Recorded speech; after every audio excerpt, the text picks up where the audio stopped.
Joined tonight by Sister Becky Mackintosh, who is going to be talking to us about how we can better minister to LGBTQ friends and family. She's going to be joining us live, and she's the author of this book called Love Boldly, which I love. It's available at Deseret Books and wherever books are sold. So this is an important talk we're going to be doing. I'm just waiting for Sister Becky Mackintosh to join us. And if this turns out okay, we are going to save this as an IGTV as soon as Sister Becky Mackintosh is on. I get a lot of your questions, and we're going to answer the most common questions I'm asked every day. And I'll tell you why I'm doing this as a fundraiser for North Star International. I'll be speaking there, and let me see if I can just send her an invite link, because I'm not seeing her on. And then we will be joined with Becky. So let me go to BEC. Okay, here we go. I'm not good at multitasking. So I just sent her an invite. And again, she is the author of Love Boldly. It's available at Deseret Books. She's also on our official website. Her son came out as gay, and the church filmed her, and it has over, Becky has joined. So we are going to answer, when she does send me that request to join, we are going to answer, here's a request. Duh, Dennis. I'm having a blonde moment. What else is new?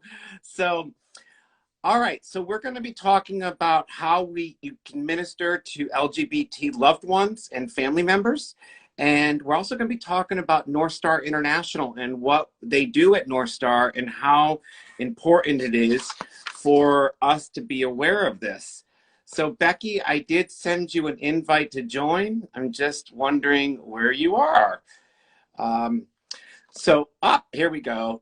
She's unable to join. So what I'm going to do is see if I can send her another one and see if that works. Okay. So ministering to LGBT loved ones, I'm going to be asking Becky some of the toughest questions I received. Hey, Becky, how are you? It's good to see you. Good. Excellent. So this is the first time I've done this. This I'm is not the best live. So here we go. I'm becoming a pro at this. Yes, you are. I've already talked about your book, and I talked briefly about North Star, but there is a fundraiser button for North Star.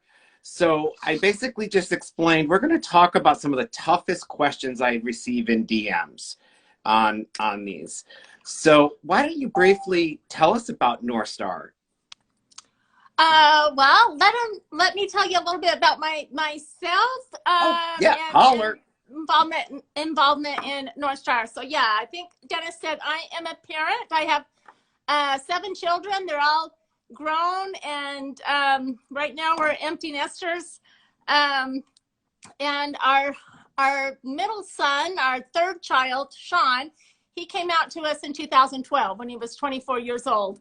Broke my heart to think that I wasn't a safe place. He waited till he was 24 years old to tell me. So I had not created that safe place that I thought I had. And yes, our story is one that is shared on the church website. It's called the Mackintosh Family Story, and it is a story of love and inclusion. Dennis brought up North Star. So there are several support groups for the LGBTQ community, and I've participated in many. And one of them that I serve on the board on is North Star. Last year, my husband and I, we were the keynotes at their conference. Their conference is coming up in June. It is the June 11th and 12th are the 2 full main days. There's also a social Thursday night and a little devotional sharing meeting on Sunday morning. But the Friday, Saturday, 11th and 12th are the 2 full days. It's also being offered virtually or live streamed. They've got some fantastic speakers and breakouts. One of the breakout sessions is Dennis. So you want to come and listen to him. I think his is on the Saturday. The Saturday morning general session, Sister Carol McConkey is the keynote speaker. And oh, I just love and adore her. Her video called Lifting Others is also on the church website. And oh, I share that one video so much. I just look at love all it. those It's one of my hearts, favorites. Becky. Oh, I thought it was you there, Dennis. No, you're getting hearts from people watching. But North Star is a great place to feel love. It's for the LGBTQ community, same-sex attracted, however you identify, and for your family and church leaders, the great keynotes, breakout sessions. I am over the youth track, so the kids 13 to 18 will be spending those 2 days with me and with family therapist Lisa Hansen. She's amazing, and we have other wonderful adults helping, like Dennis, who will be popping in and out and helping there with the youth too. We just have a lot of fun. That's awesome. So that's so Becky, why don't you tell us about what North Star does? They train. It's free for people to for stake leaders and bishopric to attend. Yeah, so it's a 2-day conference where they have general sessions, a morning general session that's for everybody, and then an afternoon to end the day general session for everybody. And then in between are breakout sessions. So they have speakers, presenters that come in, some that are speaking just to parents, or the same-sex attracted, or a gay man, or a gay woman, or married couples, or leadership, church leadership, and learning how can we better minister to our LGBT ward members. So if you go to their website, it's northstarlds.org, and you can click on the conference. Their theme this year is Trust in the Lord. Click on that, and it'll show you the whole schedule. You'll see the wonderful breakout sessions, and people fly in from all over the world. Yes. And then this year, because of, we're doing things different now, you can live stream in. But if you can be there in person, that is the best. I mean, there is just so much love there. I just can't wait. And that's great. I miss the hugs. I missed the past year, so I can't wait. I miss the hugs too. So that's why we're doing a fundraiser for them tonight, and that 100% of the proceeds that are donated goes to North Star. So Instagram doesn't take a dime, which is pretty cool. And so it's at the bottom, it says, or at the top, I'm not quite sure. For me, it's at the bottom, it says fundraiser for North Star. So yeah, and it's really costly to put on a conference, to hold it at the hotel, and you have to provide, their food from the hotel. It's quite costly, and there's a lot of people in the community that can't afford to come, and so they register for a scholarship. Well, those scholarships come through these donations, and often we don't even break even. We go in the hole. We need those donations to help, because we don't want to turn anyone away. So anyone that says they want to come, we let them come, and then we count on people to help to cover those costs that we're not able to. I love that. And I spoke there last year just before the pandemic, and I have to say it was one of the most amazing experiences. I just got goosebumps on my neck. Mm-hmm. So let's talk about some of the most common questions I'm DM'd, or maybe you're DM'd. Okay. And one of those is, well, how do I handle when someone comes out? That's a great question. We get that a lot. So, and Dennis, you may be able to answer this better than I, but this is what I share, and what my son, when he is asked, first of all, you want to say, thank you for telling me, because it is the scariest to come out and reveal something so personal to you. And it's scary for every single time they have to come out to someone, because they're hoping that you respond in love, but they don't know. And it is scary. So please, first thing, say, this makes no difference in our friendship and relationship. I love you. Thank you for trusting me. And one of the things my son always says, like, don't say, oh, I've known all along. I've just been waiting for you to tell me, or to, to come out.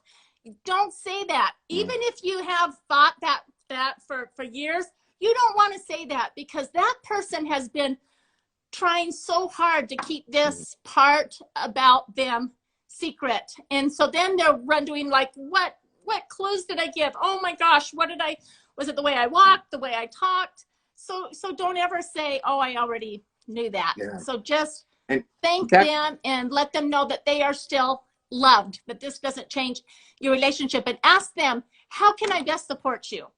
How can I best be your friend? Yeah, that's my book he's holding up. It's called Love Boldly, Embracing Your LGBTQ Loved Ones and Your Faith. Well, I'm in chapter 8, and it's difficult questions. So that's basically what you're talking about. So you go into this. It is $3.99 on Kindle, and it's an emotional read, which is great. You'll get a lot. But there's vulnerable and open. There's another chapter, though, to the, I don't know if it's the hard questions that you're talking about that's in it. That there's one that says what to say and what not to say is the name of the chapter. Yes, that's another one. Parents and children sharing their support. No, that wasn't it. But yeah, there is another one. There's one that's called what to say and not to say.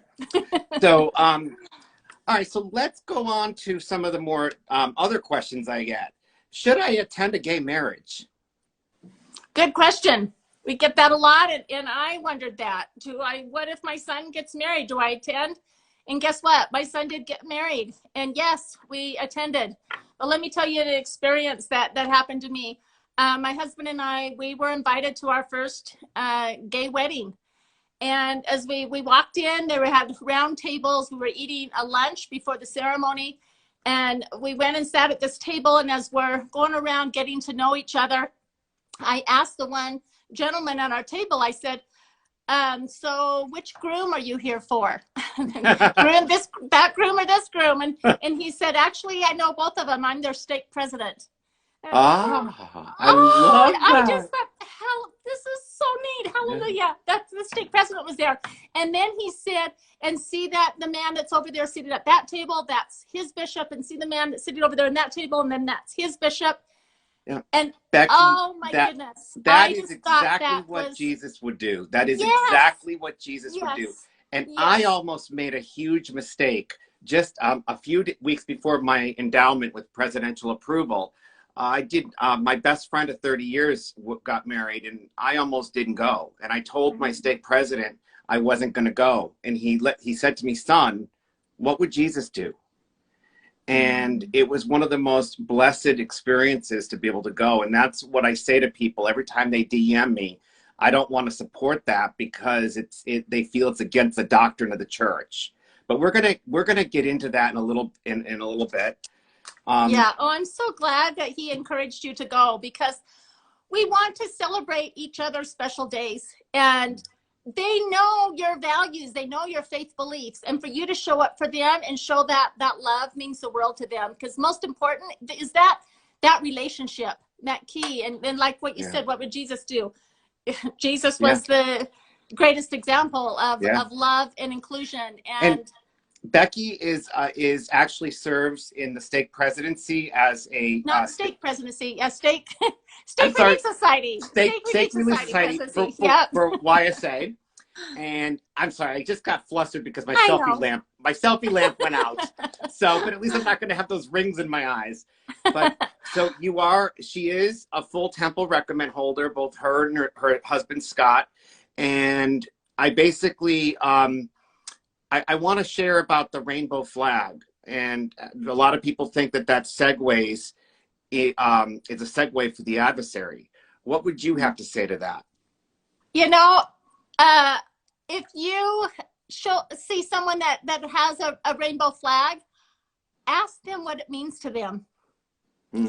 That rainbow flag means different things to different people, and typically it means love. And putting that rainbow flag out there in your yard or hanging it shows that I see you, I love you. I'm a safe person that you could come to. And same with, the Pride Parade. People attend the Pride Parade or hang that rainbow flag, but ask them, what does that mean to you? And don't assume.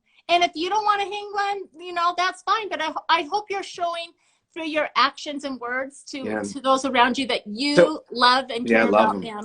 So Yeah. Becky, we want to talk about what Elder Christofferson says about the rainbow flag, but I want to acknowledge an elder that's serving an openly gay mission in Anaheim who attended North Star, and I got to meet him last year.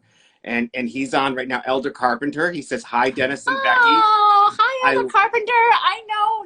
Yeah, I know him and his mother, sweet mother. Yes, they drove in from Colorado to hear us speak. So we also raised $10 so far for North Star. So a huge thank you to the person who donated that $10. So can you talk briefly about Elder Christofferson's talk on? So I think what you're referring to, this was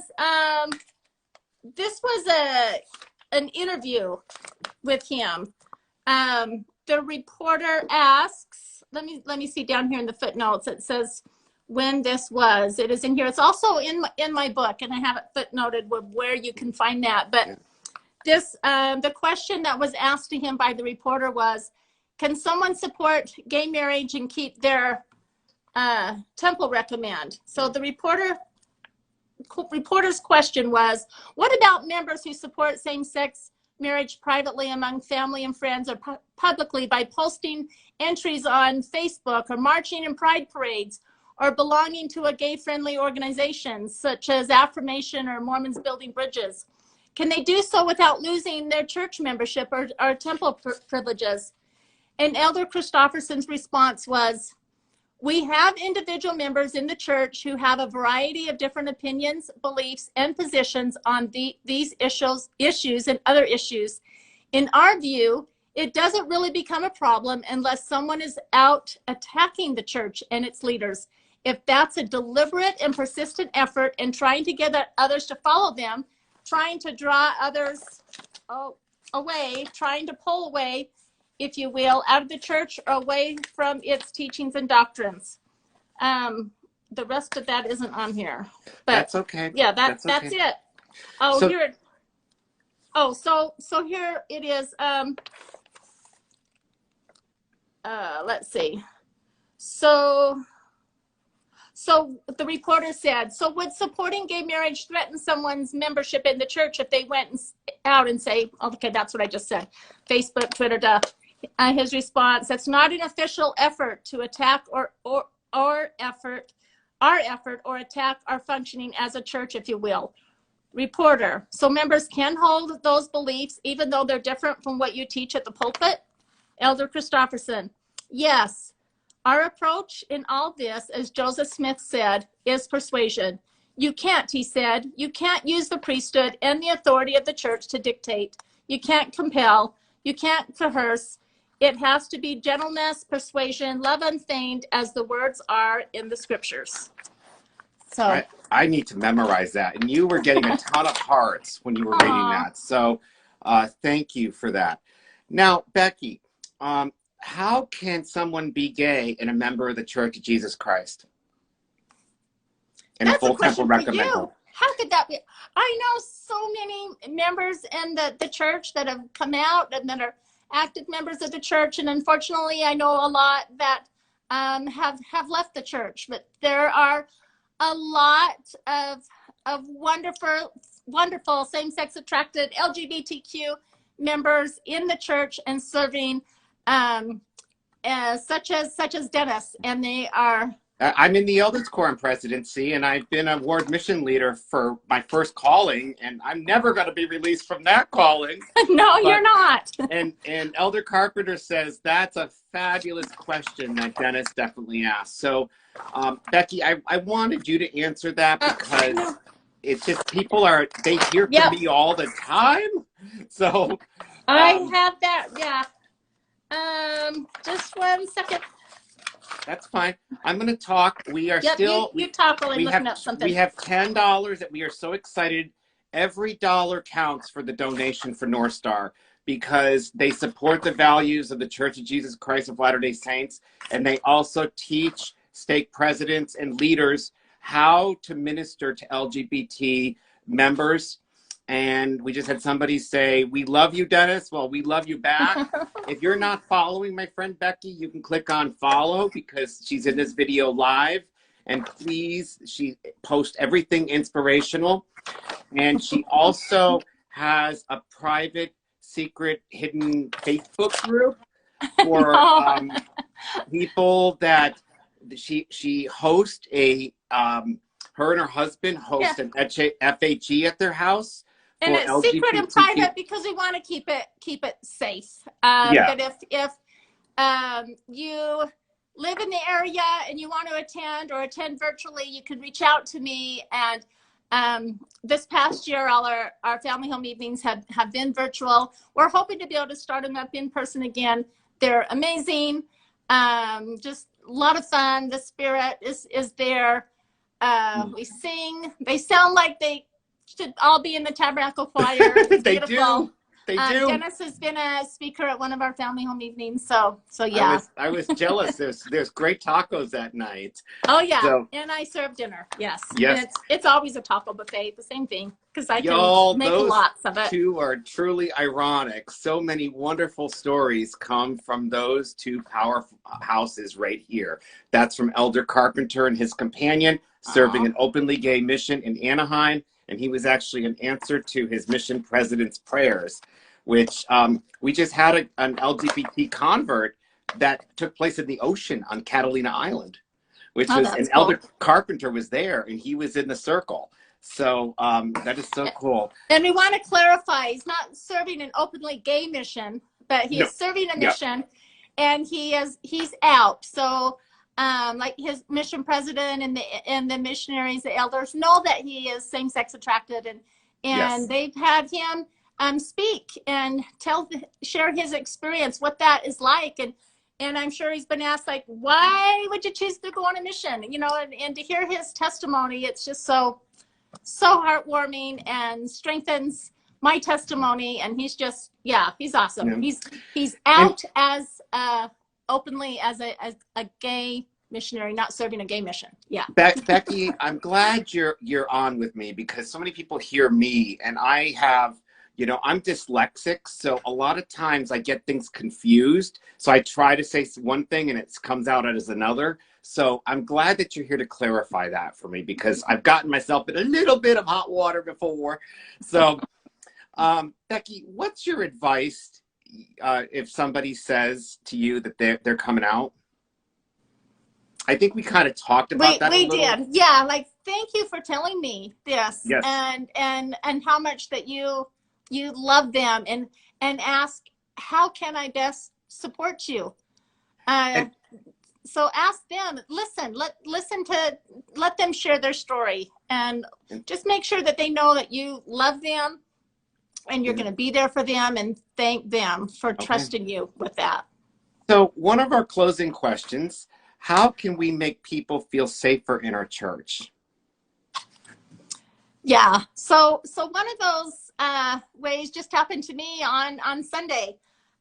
So I serve in a YSA stake. I'm in the Stake Relief Society presidency. So we float around to the different wards, and I was at a new ward, and the Sunday school lesson, the teacher was doing a great job, and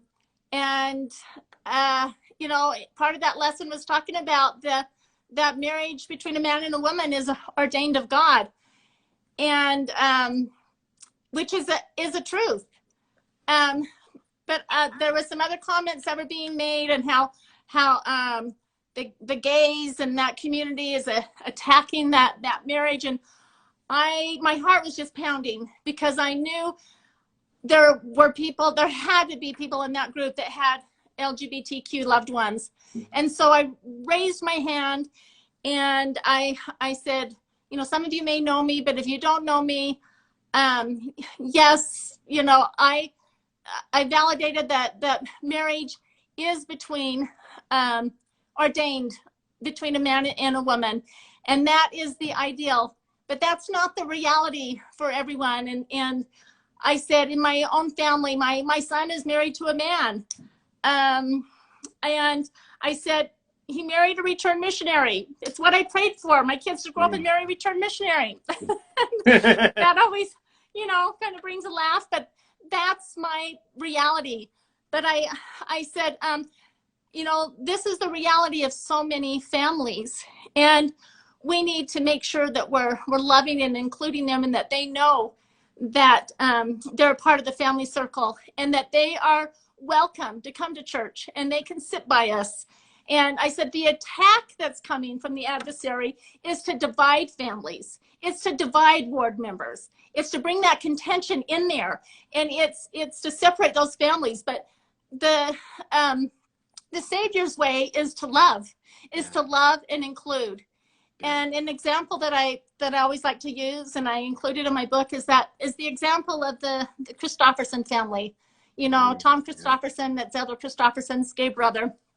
And so I share the story of when Tom wanted to come home to a family reunion, and he wanted to bring his partner. And when the parents told his brothers that he was going to come and bring his partner, there were some family members that said, then we're not going. That's condoning. I mean, we don't want to expose our children to that.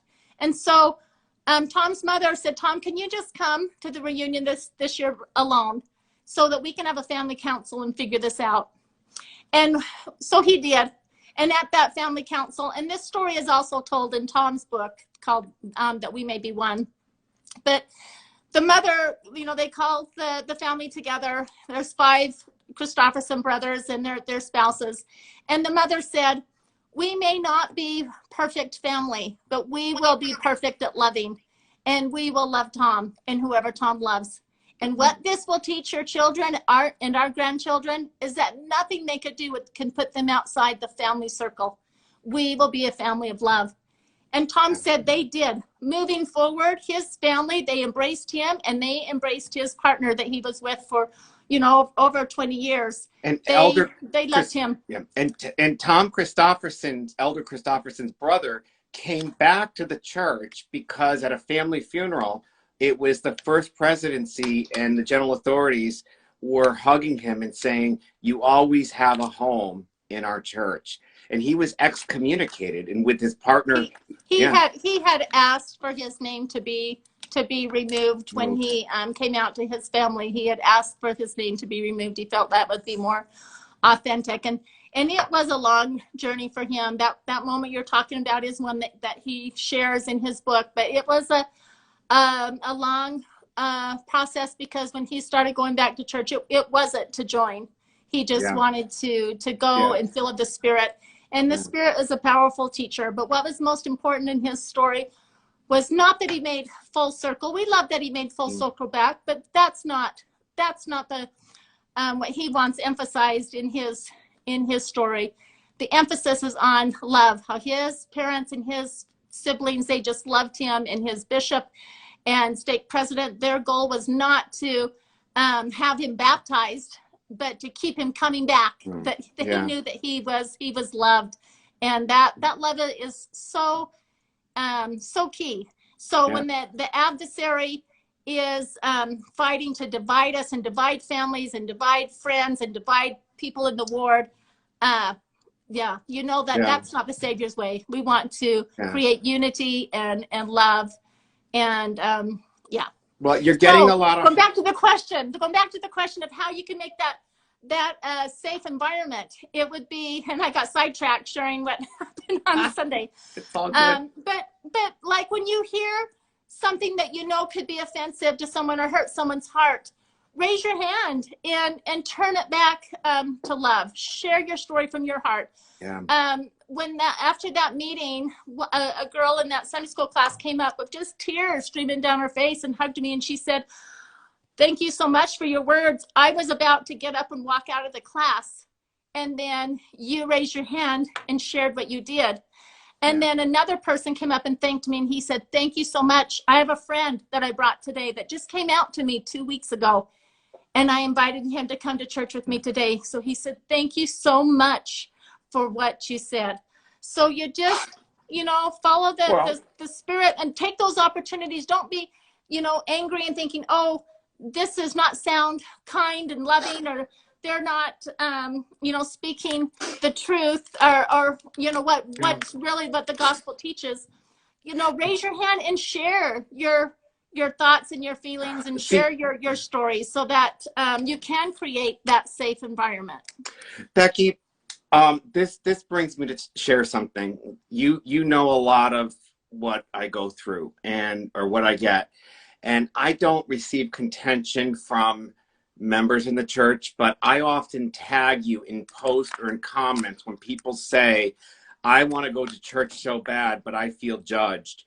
And I said, you will never feel judged if you walk in with Becky Mackintosh, Richard Osler, or myself, because we have a no judge aura about us. It's like the Holy Ghost just said, you're welcome.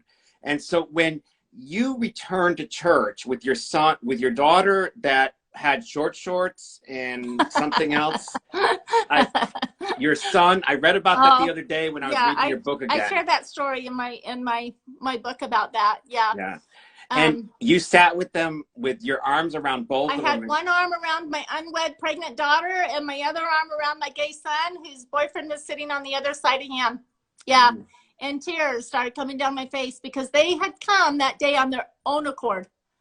And yeah, it was a beautiful moment. I wrote about it too. It's in an article on the church website called Navigating Family Differences with Love and Trust. Yes. And that's on the church website too. So we can definitely talk for hours, and we'll probably do another video when I'm staying over at your house, when I'm out there to speak and do some talks. But we just want to let people know we respect their time. Thank you for the donation to North Star. 100% of that is going to North Star. And you can reach out to Becky Mackintosh at... at my Instagram name, Becky Mac 22. Okay, or Becky you can Mac find me 20... on Facebook or type my name in to Google, it'll come up. And if you feel judged in church, know that one of us will go with you. And Becky does live in Utah. And to go back to her husband and having it be a safe place, there's no place I feel safer. He's like 6'5". I'm exaggerating. No, 6 foot. 6 foot, and he's a big man. He's a hunter, so I feel totally safe. So we are just sending love and light your way, and please comment on anything. I'm going to save this as IGTV, and please share this with your friends, your bishopric, as stories as many times as you want. The more you do that, the more you comment, the more others will show up in their feed. So we love you. Christ loves you. Jesus loves you. The first presidency loves you. Say that with love and light. We love you. Thanks, everyone. Love you, Dennis. Thank you. Love you, Becky. Thanks.